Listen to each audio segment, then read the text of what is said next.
ناظرین، گزشتہ ایک ساتھ میں نہ صرف اللہ کے کلام قرآن سے بلکہ محمد رسول اللہ صلی اللہ علیہ وآلہ وسلم کے الفاظ کی روشنی میں بھی دجال پر کھل کر بات ہو چکی۔ محمد علیہ السلام کی ایک ایک بات کی تصدیق ہو چکی جو انہوں نے دجال کے بارے میں کہی تھی، اور یہ عظیم خبریں جو آج سے 14 صدیاں قبل محمد علیہ السلام نے دی تھیں، جن کے بارے میں اس وقت تصور کرنا بھی محال تھا، ان خبروں سے نہ صرف محمد علیہ السلام کی حقانیت کا کھل کر اظہار ہوتا ہے بلکہ ان کے دشمن، خواہ وہ جو کھل کر دشمنی کا اظہار کرنے والے ہوں یا پھر ان کے امتی ہونے کا لبادہ اڑ کر ان کی طرف اپنے گڑے ہوئے جھوٹوں کو منسوب کر کے نہ صرف خود دین کے نام پر ان کی کردار سازی کرنے میں دن رات مصروف ہیں بلکہ باقی دشمنوں کو بھی محمد علیہ السلام کی ذات کو نشانہ بنانے کے لیے اچھا خاصا مواد فراہم کرتے رہے اور آج تک یہی کر رہے ہیں۔ یہ سب کے سب دشمن آج اللہ کے فضل سے ذلیل و رسوا ہو گئے۔ اللہ سبحانہ و تعالیٰ نے انہیں شدید ترین ذلت سے دوچار کر دیا۔ ناظرین، اس کے علاوہ ہم ان موضوعات پر بھی بات کر چکے کہ دجال مکہ اور مدینہ میں داخل نہیں ہوگا۔ اب ہم بات کریں گے ایک ایسے موضوع پر جس کی بنیاد پر دجال کو انسان قرار دیا جاتا ہے، اور وہ ایک واقعہ ہے جسے تمیم الداری رضی اللہ تعالیٰ عنہ کی دجال سے ملاقات کے نام پر پھیلایا گیا، عام کیا گیا، جو کہ مختلف روایات کی صورت میں ہم تک پہنچا۔ ناظرین، ہم اللہ کے فضل سے اس واقعے کو ہر پہلو سے کھول کر سامنے رکھیں گے تاکہ آج تک جن حقائق کو چھپا کر بے بنیاد اور باطل عقائد و نظریات کو پروان چڑھایا گیا، ان کی حقیقت آپ پر آشکار ہو جائے، حقیقت کھل کر واضح ہو جائے۔ حق ہر لحاظ سے کھلنے کے بعد فیصلہ آپ کے ہاتھ میں ہو کہ اگر حق ہر لحاظ سے کھلنے کے باوجود بھی آپ گمراہی کا سودا کرنا چاہیں تو آپ کی مرضی، اور اگر آپ اللہ سے رجوع کریں، حق کو نہ صرف تسلیم کریں بلکہ اس پر عمل کرتے ہوئے دنیا اور آخرت میں فلاح کا سودا کریں، تب بھی آپ کی اپنی ہی مرضی۔ یہ فیصلہ آپ کے اپنے اختیار میں ہے۔ ناظرین، تمیم الداری رضی اللہ تعالیٰ عنہ والے موضوع کی طرف آنے سے پہلے ہم مختصراً اس موضوع پر بات کریں گے کہ کیا دجال انسان ہو سکتا ہے؟ اگر انسان ہو سکتا ہے تو پھر جو سوالات کھڑے ہوتے ہیں ان میں سے صرف ایک دو سوالات پر بات کریں گے تاکہ تمیم داری رضی اللہ تعالیٰ عنہ والے موضوع کو سمجھنے میں آپ کو آسانی ہو جائے، اور باقی ایسے جتنے بھی سوالات ہیں ہم ان پر بات کریں گے لیکن اپنے اس موضوع کے مکمل ہونے کے بعد۔ ناظرین، جب ہم روایات میں غور کریں تو دجال کی صرف عین، جس کا ترجمہ آنکھ کیا جاتا ہے، آنکھوں کی تعداد کم سے کم 12 سے زیادہ بنتی ہے، اور یہ وہ تعداد ہے جو روایات ہم تک پہنچ سکی ان سے پتہ چلا، ورنہ بہت سی روایات تو ہم تک پہنچی ہی نہیں۔ تصور کریں جو روایات ہم تک پہنچی ہی نہیں، اگر وہ روایات بھی پہنچ جاتی تو یہ تعداد کس قدر بڑھ سکتی تھی، یعنی 12 سے کئی گنا زیادہ ہو سکتی تھی۔ ناظرین، اسکرین پر آپ دیکھ سکتے ہیں ہم آپ کے سامنے صرف 4 عین کا ذکر کر رہے ہیں: عین الیمنی، عین الیسرا، عین شمال، مطموس العین۔ جیسے بیان کردہ یہ 4 ہیں، اسی طرح آپ خود روایات سے باقی کو جمع کر سکتے ہیں۔ آپ کو کم سے کم 12 کی تعداد لازم ملے گی، جس سے کئی سوالات پیدا ہوتے ہیں۔ ان میں سب سے پہلا سوال تو یہ ہے کہ کیا کوئی انسان 12 یا اس سے زائد آنکھوں والا ہو سکتا ہے؟ فرض کریں اگر یہ تسلیم کر بھی لیا جائے کہ ہو سکتا ہے، اگر ایسا ممکن ہو تو پھر رسول اللہ صلی اللہ علیہ وآلہ وسلم نے یہ کیوں کہا کہ دجال اور العین ہوگا، جس کا ترجمہ ایک آنکھ والا کیا جاتا ہے؟ اور اگر مختلف تعویلات پہنا کر یہ ثابت کرنے کی کوشش کی بھی جائے کہ آنکھیں 12 نہیں ہیں، آنکھیں 2 ہی ہیں لیکن ان کی صفات 12 سے زیادہ ہیں، تو پھر بھی ایک سوال پیدا ہوتا ہے، وہ یہ کہ رسول اللہ صلی اللہ علیہ وآلہ وسلم کے واضح الفاظ کی روشنی میں 3 عین کا لازم ذکر ملتا ہے، جیسا کہ آپ دیکھ سکتے ہیں: عین الیسرا، این الیمنی این الشمال. تو ناظرین میں دیکھیں ایک دائیں آنکھ، دوسری بائیں آنکھ اور تیسری شمال والی آنکھ. یوں واضح الفاظ میں 3 آنکھوں کا ذکر ملتا ہے. تو کیا کسی انسان کی 3 آنکھیں ہو سکتی ہیں؟ اور اگر 3 آنکھیں ہو سکتی ہیں تو پھر اسے ایک آنکھ والا کیوں کہا گیا؟ یعنی کہ اگر اسے کانا کہا گیا تو پھر ایک آنکھ والا یعنی کانا کیوں کہا گیا؟ پھر تو 3 آنکھوں والا کہنا چاہیے تھا. اور ناظرین ان 3 کے علاوہ وہ بھی ہیں جو مٹی ہوئی ہیں، یعنی سرے سے ہیں ہی نہیں. اب جب انسان کی 3 آنکھیں ہوں، اس کے علاوہ وہ جو مٹی ہوئی ہیں وہ بھی ہوں، تو پھر اسے ایک آنکھ والا کیسے کہا جا سکتا ہے؟ اور پھر ناظرین اس سے بھی بڑھ کر سوال تو یہ پیدا ہوتا ہے کہ وہ کون سی آنکھ سے کانا ہوگا؟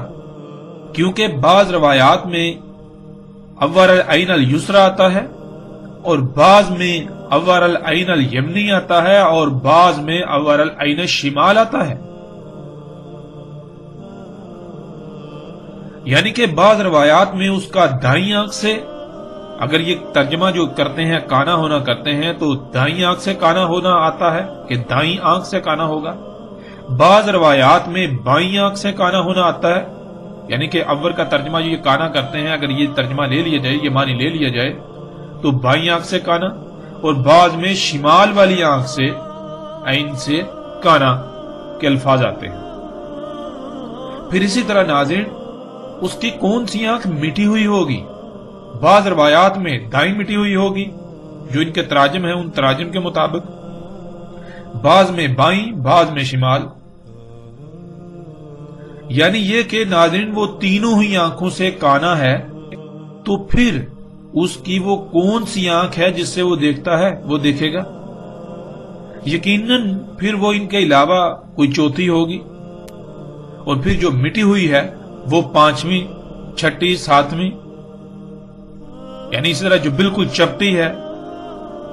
اور ایسے ہی جیسے جیسے آپ غور کرتے چلے جائیں تو اس کی آنکھوں کی تعداد بڑھتی چلی جائے گی. اب ناظرین آپ خود غور کریں کہ وہ کون سی آنکھ سے کانا ہوگا. یعنی بعض روایات میں دائیں کا ذکر ہے، بعض میں بائیں کا ذکر ہے، بعض میں شمال کا ذکر ہے، تو کون سی آنکھ سے کانا ہوگا؟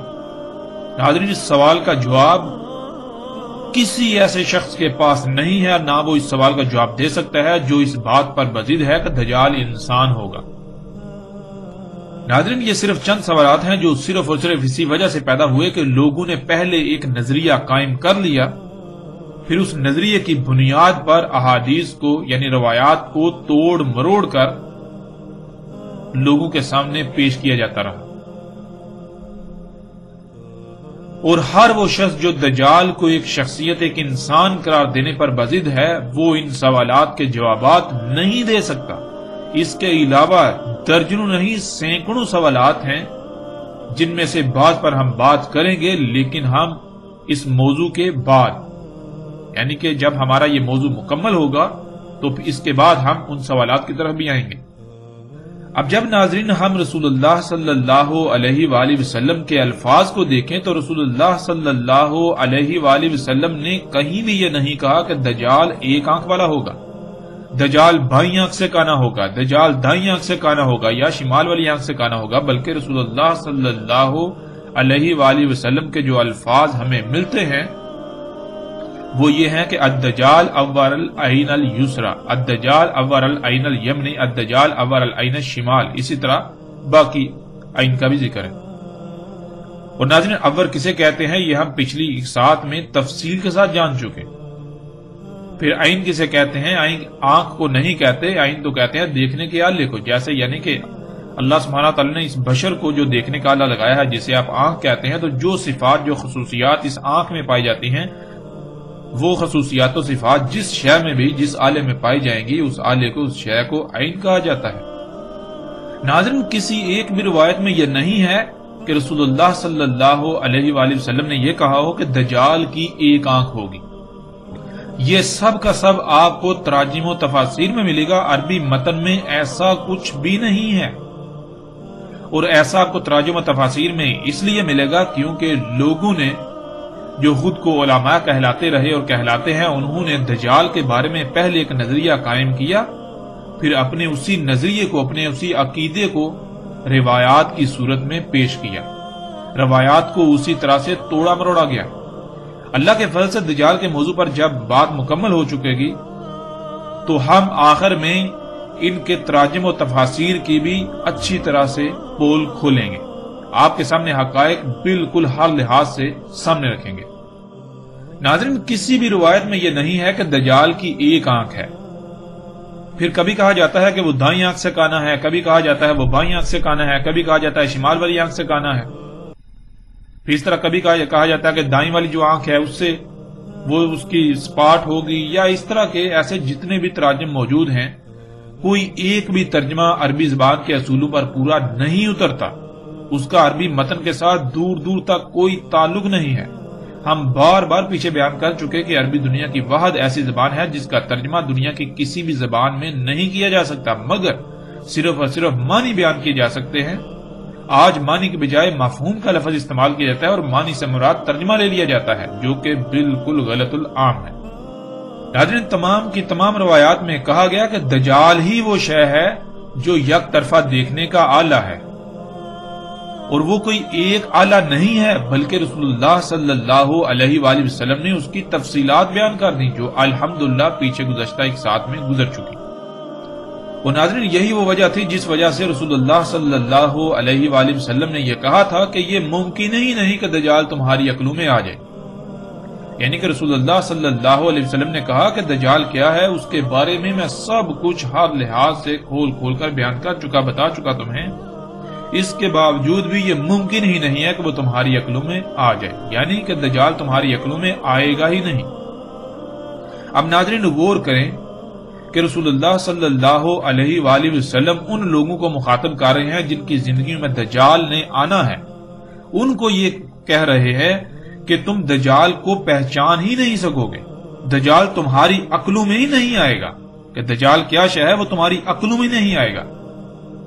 اب ناظرین، جن کی زندگی میں دجال نے آنا تھا، آنا ہے، جب ان کی عقل میں ہی دجال نہیں آئے گا، وہ دجال کو سمجھ ہی نہیں پائیں گے، الٹا اس کو مسیحا سمجھ لیں گے، تو ناظرین، جن کی زندگی میں دجال نے آنا ہی نہیں تھا، جن کی زندگی میں دجال کا کوئی تصور تک بھی نہیں تھا، تو انہوں نے دجال کے پورے نقشے کیسے کھینچ ڈالے؟ ان کو یہ اختیار کس نے دیا؟ ان کے اوپر کیا وحی نازل ہوئی کہ دجال ایک شخصیت ہوگی؟ اس کا باقاعدہ ایک نقشہ جو ہے وہ ڈیزائن کر دیا۔ ناظرین، یہ کیسے ہو سکتا ہے؟ یعنی رسول اللہ صلی اللہ علیہ وآلہ وسلم ان لوگوں کے بارے میں کہتے ہیں جن کی زندگیوں میں دجال نکلے گا، کہ دجال ان لوگوں کی عقلوں میں نہیں آئے گا جن کی زندگیوں میں نکلے گا۔ اب ہوتا کیا ہے کہ جن آج سے پیچھے چلے جائیں 200-400 سال پہلے، 500 سال پہلے، 1000 سال پہلے، تو جن کی زندگیوں میں دجال کے بارے میں تصور کرنا بھی محال ہے، ان لوگوں نے جو اپنے آپ کو علماء کہلاتے رہے، انہوں نے دجال کا پورا ایک نقشہ کھینچ دیا، اور اکثریت آج تک اسی پر ڈٹی ہوئی ہے اور گمراہی کا شکار ہو رہی ہے اور گمراہی کا شکار ہوئی۔ ناظرین، اب آتے ہیں کہ دجال کو انسان کس بنیاد پر قرار دیا گیا، یعنی دجال کو انسان ثابت کرنے یا دجال کے انسان ہونے کے عقیدے کی وجہ کیا بنی؟ وہ کون سی روایت ہے جس کی بنیاد پر دجال کو ایک انسان قرار دیا گیا؟ بلکہ نہ صرف انسان قرار دیا گیا، بلکہ ایک معین شخصیت جو کہ ایک جزیرے پر قید ہے۔ یہ تاثر، یہ عقیدہ، یہ نظریہ پوری دنیا میں پھیلا دیا گیا۔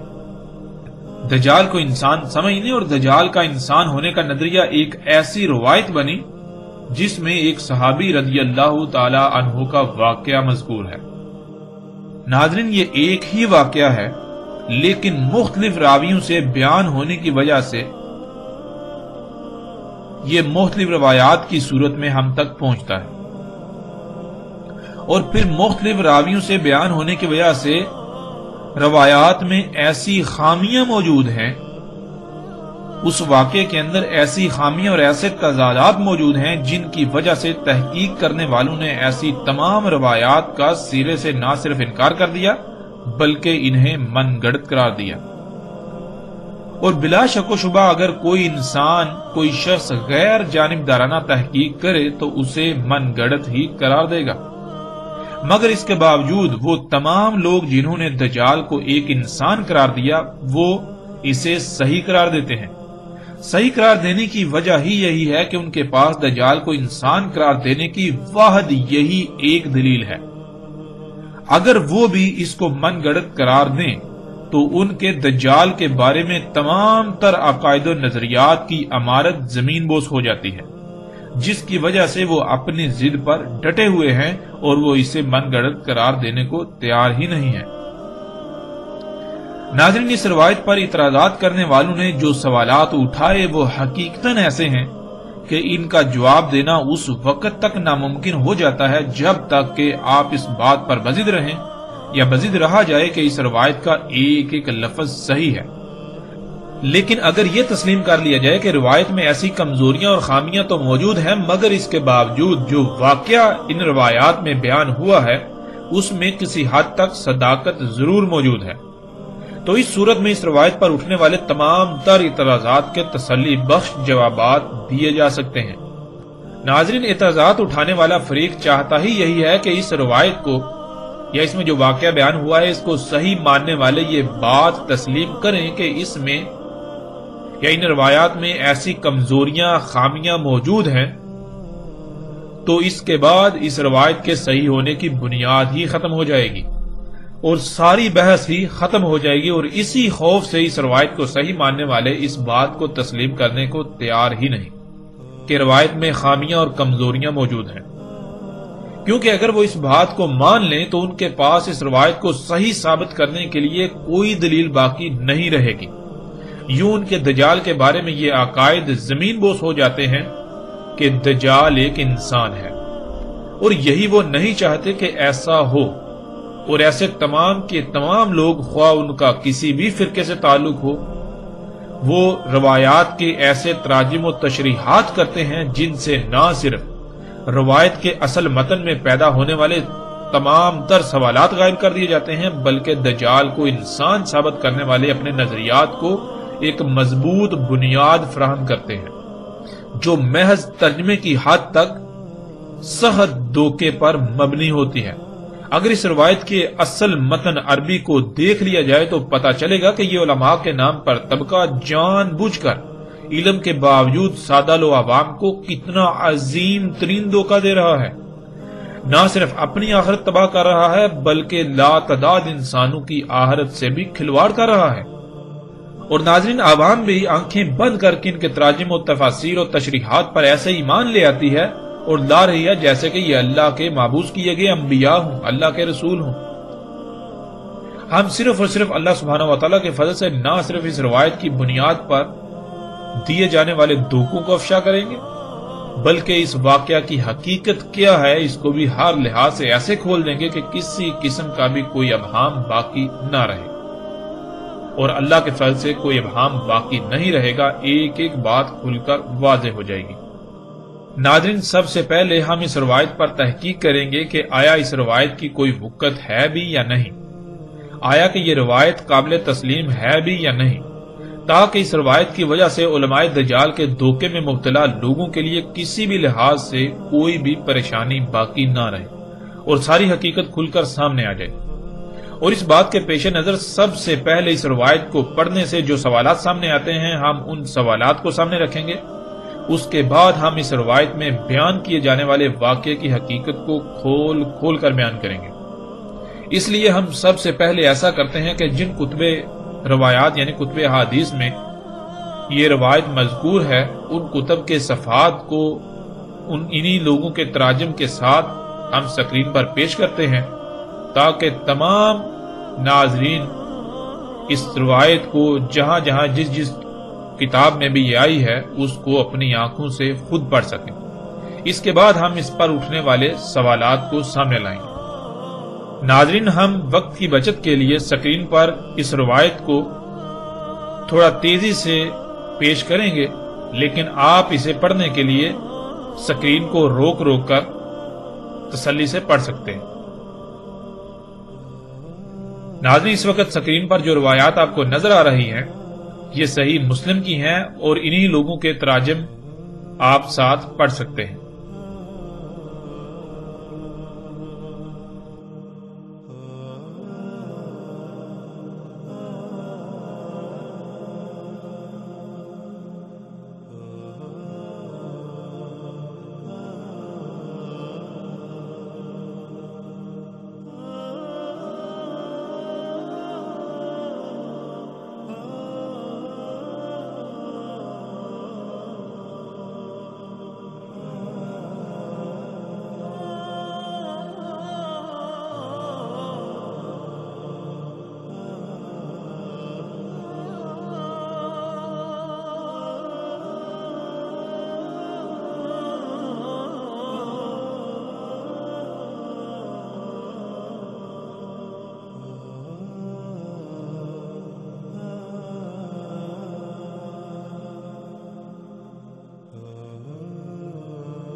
ناظرین اب جو روایات سکرین پر آپ کو نظر آ رہی ہیں یہ سنن ابو داؤد کی ہیں، یعنی ابو داؤد کی۔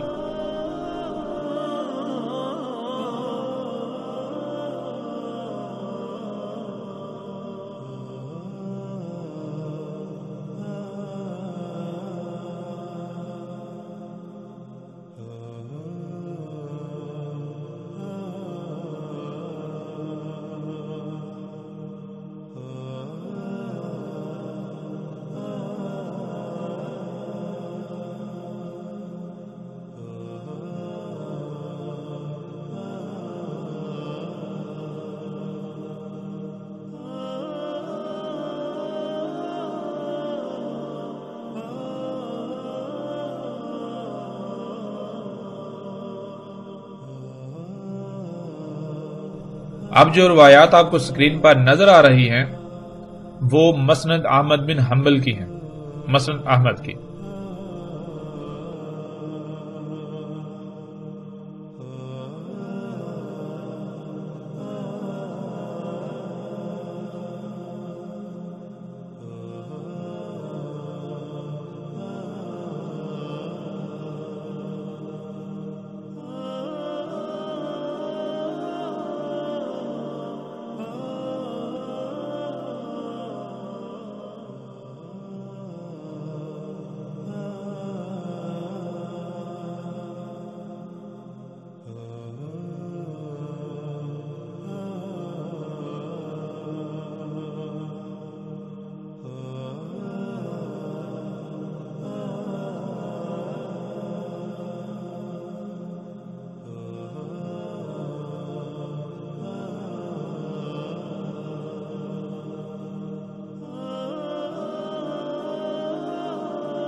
اس وقت جو سکرین پہ آپ کو روایت نظر آ رہی ہے وہ ابن ماجہ کی ہے۔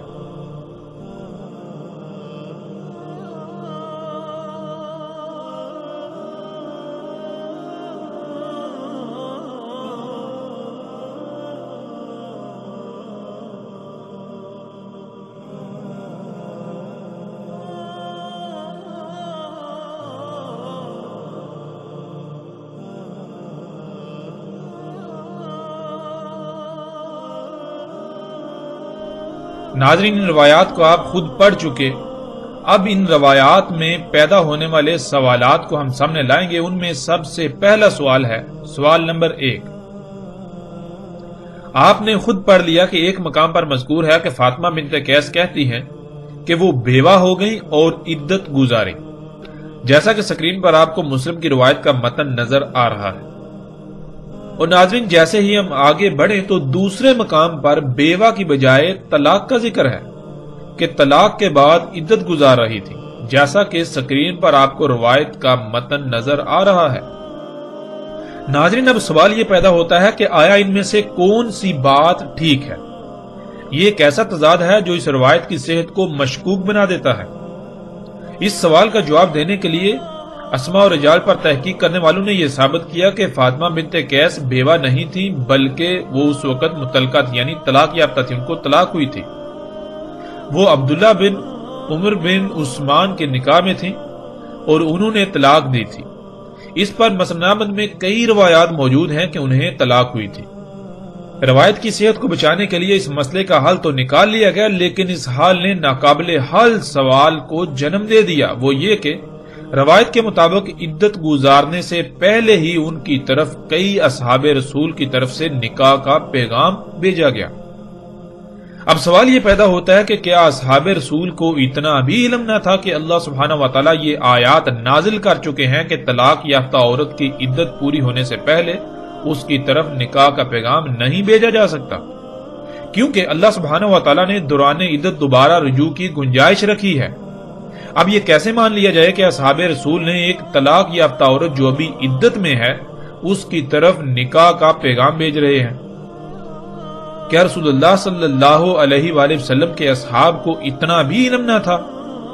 اور اس بات کو تو چھوڑیے، روایت میں تو محمد رسول اللہ صلی اللہ علیہ وآلہ وسلم کی ذات پر بھی بہتان عظیم باندھا جا رہا ہے کہ خود محمد رسول اللہ صلی اللہ علیہ وآلہ وسلم نے بھی اسامہ بن زید کے لیے نکاح کا پیغام بھجوا دیا، حالانکہ متعلقہ نے اپنی عدت بھی پوری نہیں کی۔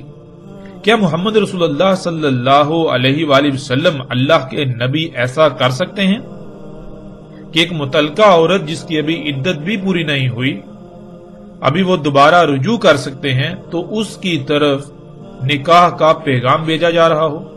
کیا ایسا ممکن ہے؟ ناظرین، یہ ایسے سوالات ہیں کہ ان کے جوابات چاہ کر بھی تراشے نہیں جا سکتے، کیونکہ نہ تو یہ واقعہ مکی دور کا ہے اور نہ ہی ہجرت کے بعد مدنی دور کے اوائل یعنی شروع کا ہے، بلکہ یہ واقعہ مدنی دور کے آخری وقت 10 ہجری کا ہے۔ اگر تو مکی دور کی بات ہوتی تو کئی جواز پیش کیے جا سکتے تھے، حالانکہ مکی دور میں بھی ایک نبی ہرگز ایسا نہیں کر سکتا تھا، کیونکہ نبی وحی کا پابند ہوتا ہے اور اللہ سبحانہ وتعالی نبی کو ایسے کسی کام کے حلال کر لینے کی اجازت نہیں دیتا۔ نبی جان بوجھ کر ایسا کام نہیں کر سکتا الا یہ کہ جس حالت میں اللہ سبحانہ وتعالی نے گنجائش رکھ دی، یعنی اجازت دے دی۔ ناظرین، اس واقعہ کے علاوہ ایسی مسند احمد سمیت بعض کتب میں روایات موجود ہیں جن میں یہ واضح ہے کہ ان کی طرف نکاح کا پیغام عدت گزرنے کے بعد بھیجا گیا، لیکن ان روایات کا اس واقعہ والی روایت سے تعلق ہی نہیں ہے، جس سے اس واقعہ والی روایت کی صحت مزید مشکوک اور کمزور ہو جاتی ہے۔ سوال نمبر 2، مسلم کی روایت میں دیکھیں کہ شبی کہتے ہیں کہ وہ فاطمہ بنت قیس سے پوچھنے گئے کہ متعلقہ عورت عدت کہاں گزارے، جیسا کہ سکرین پر آپ کو روایت کا عکس نظر آ رہا ہے۔ ناظرین، اب سوال یہ پیدا ہوتا ہے کہ جب شبی مدینہ آئے ہی تھے اور ان کا سوال تھا تو انہوں نے اس سوال کے جواب کے لیے فاطمہ بنت قیس کے پاس جانا ہی کیوں مناسب سمجھا؟ کیا امہات المومنین مدینہ میں موجود نہیں تھی؟ کیا خلیفہ موجود نہیں تھے؟ یا کوئی ایسا مرد موجود نہیں تھا جو ان کے اس سوال کا جواب دے سکتا تھا؟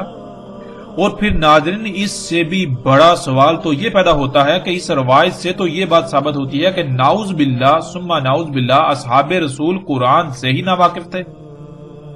کیا اللہ سبحانہ وتعالی نے قرآن میں متعلقہ کی عدت گزارنے کی صراحت کے ساتھ وضاحت نہیں کر دی؟ کیا قرآن میں آیات موجود نہ تھیں جو وہ قرآن کو چھوڑ کر فاطمہ بنت قیس کے ہاں جا پہنچے؟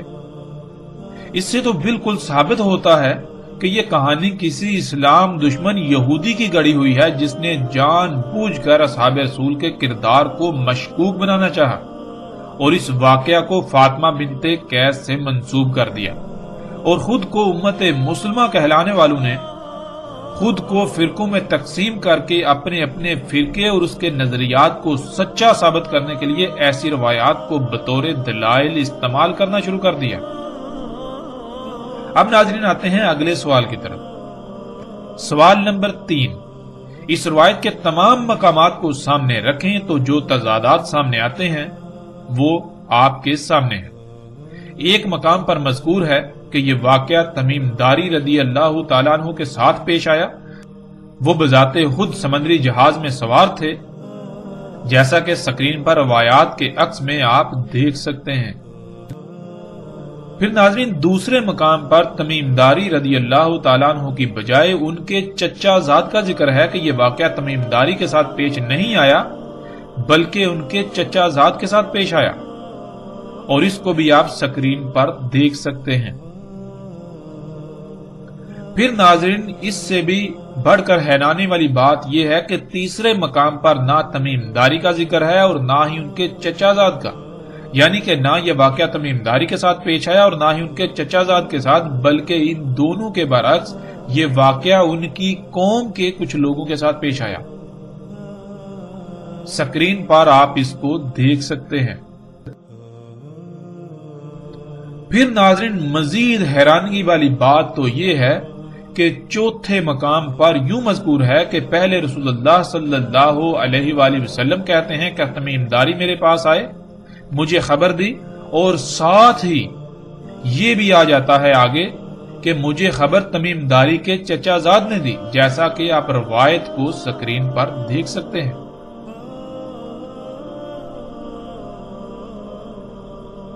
ناظرین اب سوال یہ پیدا ہوتا ہے کہ آیا تمیم داری رضی اللہ تعالیٰ نے خبر دی یا پھر ان کے چچا زاد نے؟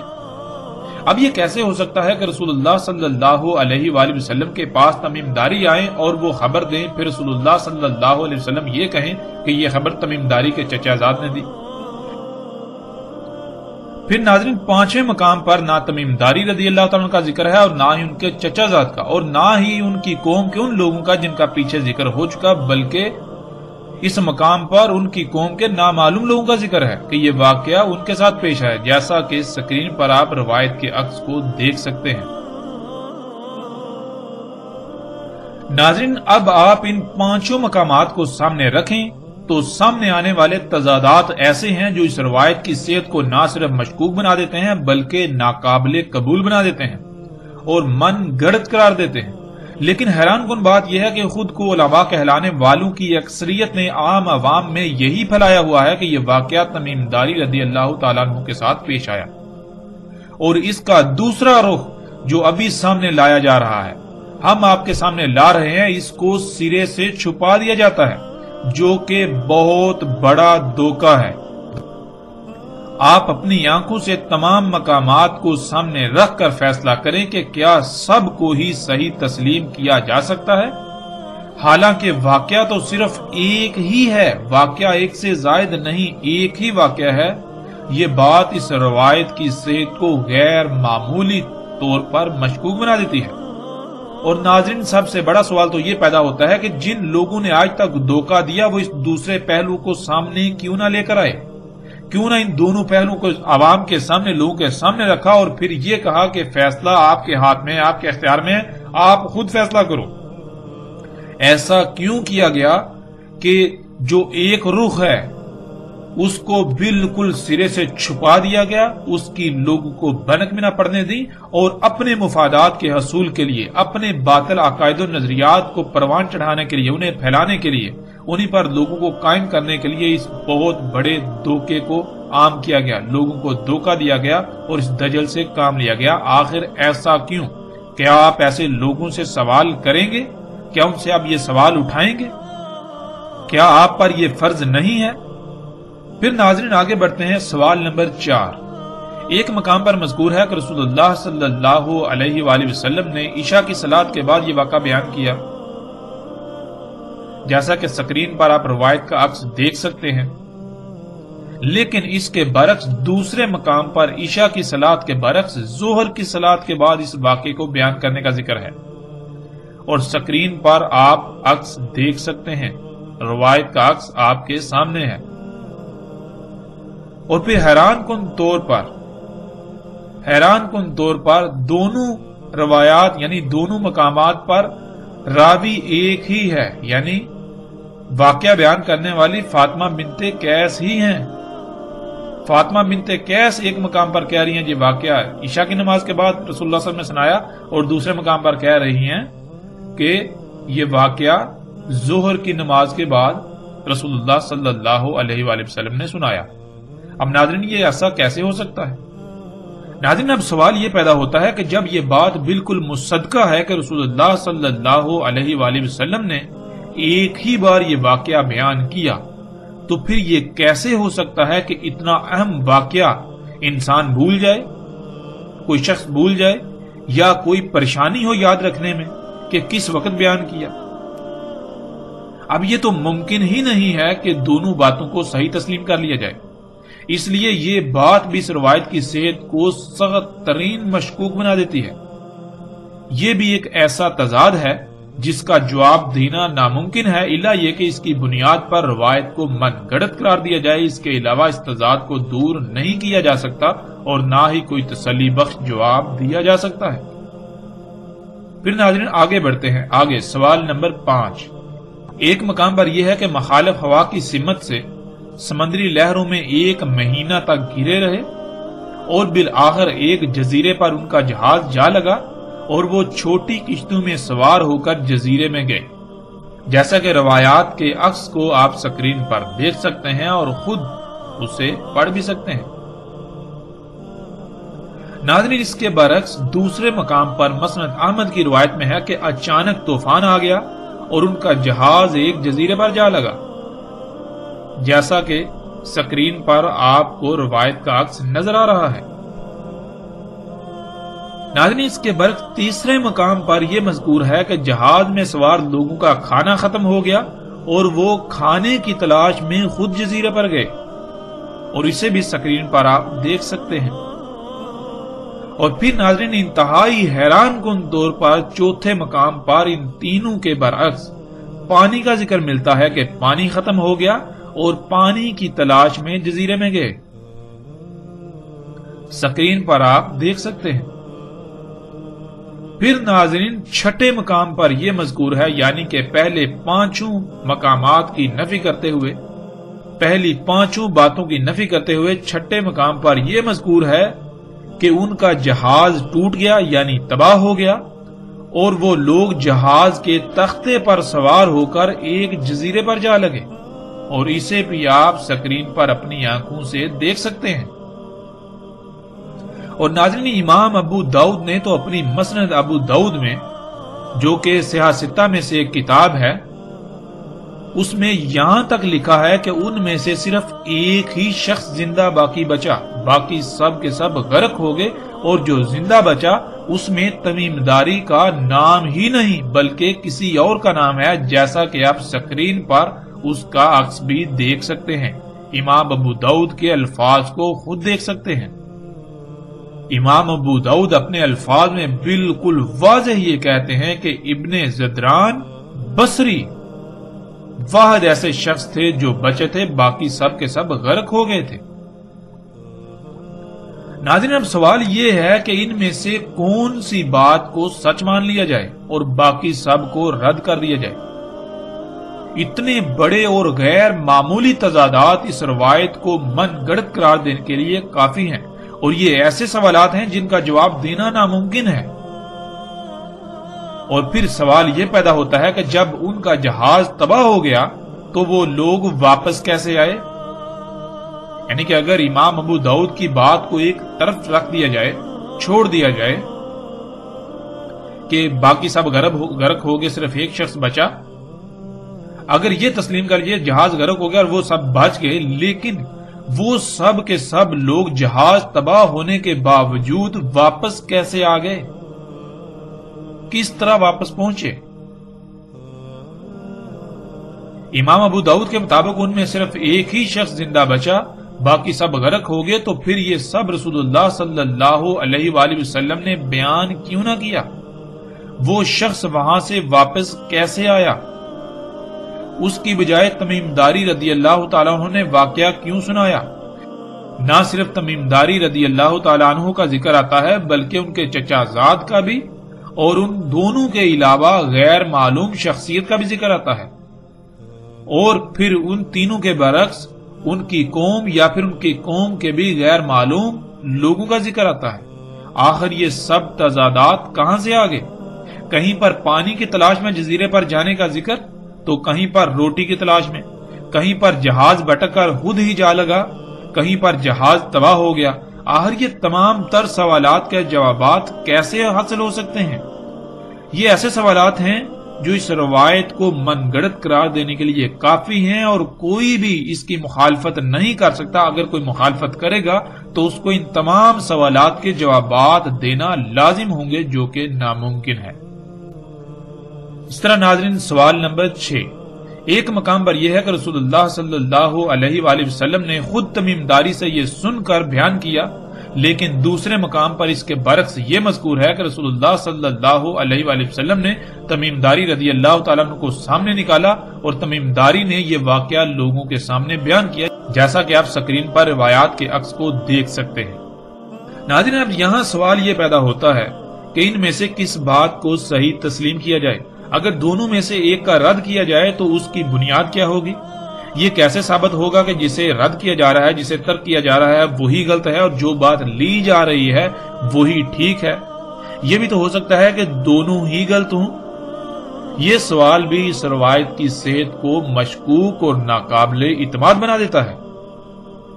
اب ناظرین بڑھتے ہیں اگلے سوال کی طرف۔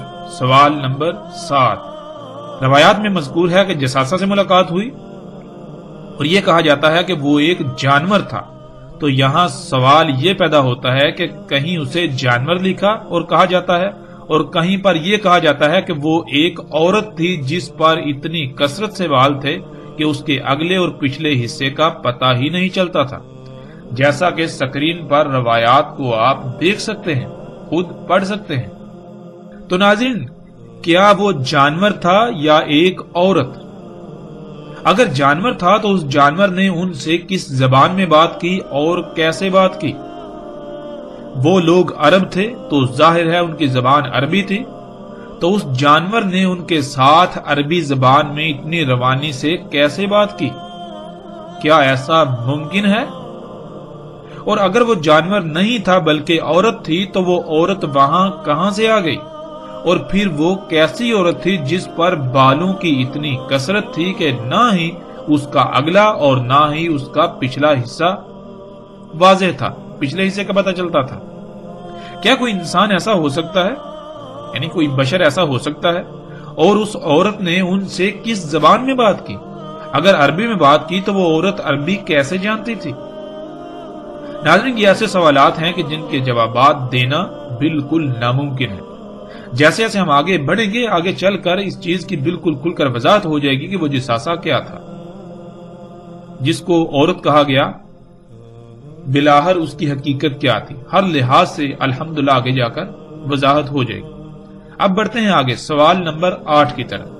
سوال نمبر 8 ناظرین، ایک مقام پر ہے کہ انہوں نے جساسہ پر سلام بھیجا اور اس نے ان کے سلام کا واپس جواب بھی دیا، لیکن اس کے برعکس دوسرے مقام پر ملتا ہے کہ انہوں نے کہا تیرے لیے ویل ہو، جس کے معنی ہلاکت کے کیے جاتے ہیں، حالانکہ ویل جہنم کی گاٹیوں میں سے ایک گاٹی ہے۔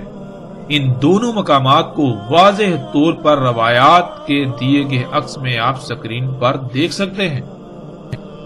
ناظرین، یہ بھی ایک غیر معمولی تضاد ہے۔ اگر تو جساسہ جہنمی تھا تو انہوں نے اس پر سلام کیسے بھیجا؟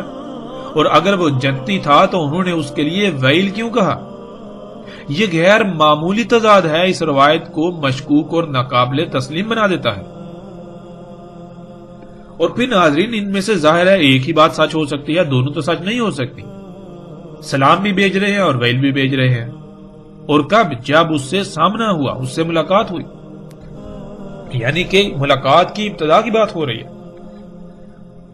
ناظرین، اس کا جواب بھی دینا ایسے لوگوں کے لیے ناممکن ہے جو محض اپنی ضد اور انا کی خاطر، اپنے باطل نظریات کو کھوکھلی بنیاد فراہم کرنے کی خاطر اس روایت کو سینے سے لگائے پھرتے ہیں۔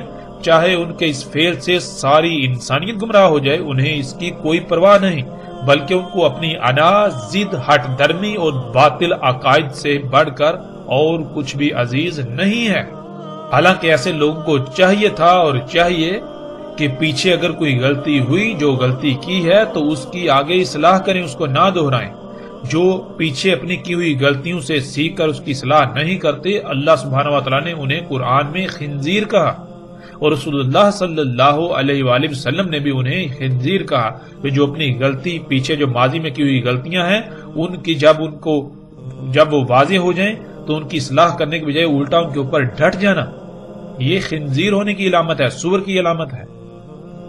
آگے ناظرین، سوال نمبر 9 ایک مقام پر یہ ہے کہ جب وہ الدین میں داخل ہوئے تو انہوں نے دجال پر سلام بھیجا اور اس نے واپس ان پر سلام بھیجا، لیکن دوسرے مقام پر اس کے برعکس اس پر ویل بھیجی گئی، یعنی جہنمی قرار دیا گیا، جیسا کہ روایات کے عکس آپ سکرین پر دیکھ سکتے ہیں۔ سوال نمبر 10 روایات میں ایک مقام پر الدیر کا لفظ آیا ہے کہ اس الدیر میں داخل ہو جاؤ، تو وہیں دوسرے مقام پر الدیر کے بجائے کسر کا لفظ استعمال ہوا ہے۔ ناظرین، دونوں الفاظ میں زمین و آسمان کا فرق ہے۔ کسر کہتے ہیں محل کو، اور الدیر کے معنی آگے آئیں گے تفصیل کے ساتھ۔ یہاں یہ بھی سوال پیدا ہوتا ہے کہ ان دونوں میں سے ایک ہی صحیح ہو سکتا ہے، اور وہ کون سا مقام صحیح سمجھا جائے، اور ایک کو صحیح اور دوسرے کو غلط ثابت کرنے کے لیے کن دلائل کا سہارا لیا جائے گا کہ جس سے انسان کو تسلی ہو جائے کہ یہی صحیح ہے۔ یہ بھی ایسا تضاد ہے جو اس روایت کی صحت کو مشکوک بنا دیتا ہے۔